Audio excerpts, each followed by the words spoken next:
Bonjour à tous! Vous avez 5 minutes pour une œuvre, ça vous dit? Alors aujourd'hui, en plus, je vous emmène à la National Gallery à Londres. Mais oui, trop chic! Alors, on va aller regarder ce très beau tableau de Turner qui date de 1839. C'est un tableau, alors, assez incroyable. On est sur un format qui est quand même conséquent, hein, 1 mètre de haut par 1,20 m de long. On a quand même un beau format qui va nous montrer, a priori, une scène sans grand intérêt pour nous aujourd'hui. La représentation d'un bateau. Alors, c'est un bateau qui s'appelle le Téméraire. Bon, c'est un bateau qui a eu un rôle éminent dans la bataille de Trafalgar. Bon, bah, c'est pas inintéressant, hein, mais enfin, moi, la bataille de Trafalgar 1805, j'y étais pas, ça me parle pas tant. Puis alors, les bateaux, bon, bah, c'est joli, mais enfin, qu'est-ce qu'on va en faire? Et en même temps, quand on regarde vraiment le tableau, on se dit, mais en fait, la proportion des bateaux, elle est relativement faible dans l'espace par rapport à tout ce qu'on voit. Finalement, quand je regarde ce tableau-là, ce que je vois vraiment, c'est pas tant les bateaux, c'est beaucoup le ciel, et puis beaucoup la mer, enfin, beaucoup le paysage, mais si moi, je devais dessiner du ciel et de la mer, je pense pas que je les ferais jaunes. Là, on a quand même une dominante très chaude. Alors en fait, c'est là aussi toute la magie de Turner qui arrive à nous rendre complètement crédible une scène de coucher de soleil où de fait les coloris chauds vont dominer dans une étendue qui est censée être dominante bleue. Bah là, on a une dominante jaune-orangé et c'est ok, ça pose pas de problème. Alors, on a donc cette scène de bateau et on voit effectivement de façon un peu fantomatique un grand bateau à voile derrière être en train de remorquer par un tout petit bateau à moteur devant marron là, avec sa petite fumée. On ne sait pas si la fumée du bateau constitue l'immense nuage qu'il y a au-dessus, tellement ça domine, mais effectivement, on sent qu'il y a un lien entre ce coucher de soleil, ce côté voilà, un petit peu nostalgique de la fin du jour, et la nostalgie de ce grand et vaillant bateau qui s'en va se faire remorquer, et, voilà, se faire détruire accessoirement.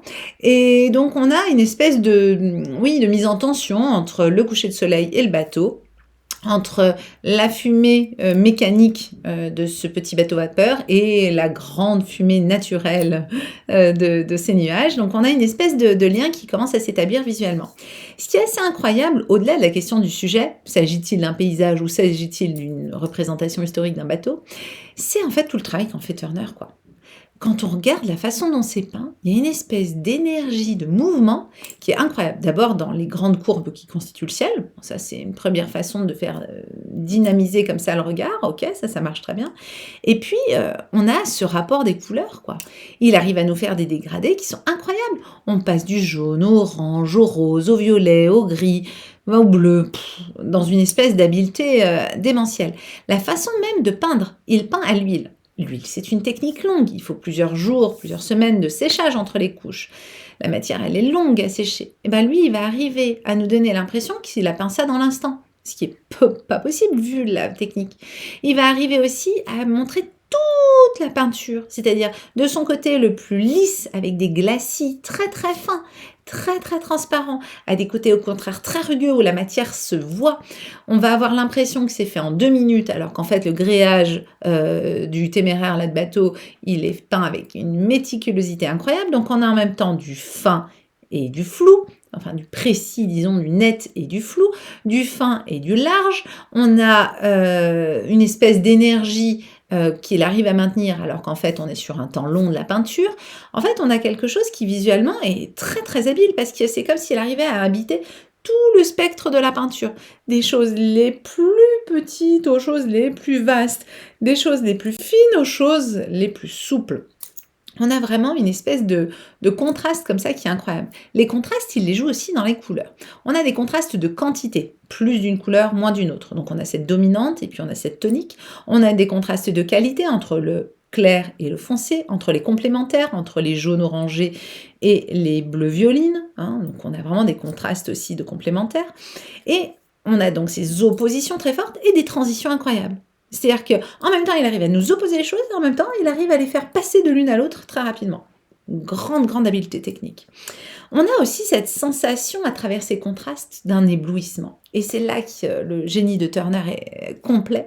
C'est-à-dire que oui, j'assiste vraiment à un coucher de soleil dans son éblouissement le plus total. Vous êtes à la plage, c'est l'été, c'est la fin de journée, vous contemplez ce coucher de soleil et vous avez cette sensation de chaleur sur la peau, pas brûlante, mais quelque chose de très enveloppant. Et ça, il arrive à le rendre dans ces tonalités chaudes. Ce côté aussi éblouissant de la lumière de fin du jour, il arrive à nous la rendre dans ces séries de contrastes. Donc finalement, il arrive à nous montrer tout à la fois l'emportement et le calme, la fin de journée et son éblouissement, la nostalgie de ce bateau qui s'en va et la grandeur du paysage qui l'accueille. Donc on a une espèce d'ampleur comme ça dans sa peinture qui la rend complètement renversante. Et c'est là que vraiment on a quelque chose de sublime. Il arrive à nous faire passer de cette sensation incroyablement éphémère de ces derniers instants du jour à quelque chose de rendu éternel par la peinture. Ouais, je sais, c'est beau, c'est Turner, c'est magnifique. Allez voir Turner, allez à la National Gallery, allez voir Le Dernier Voyage du Téméraire, 1839. Et puis racontez-moi. À bientôt.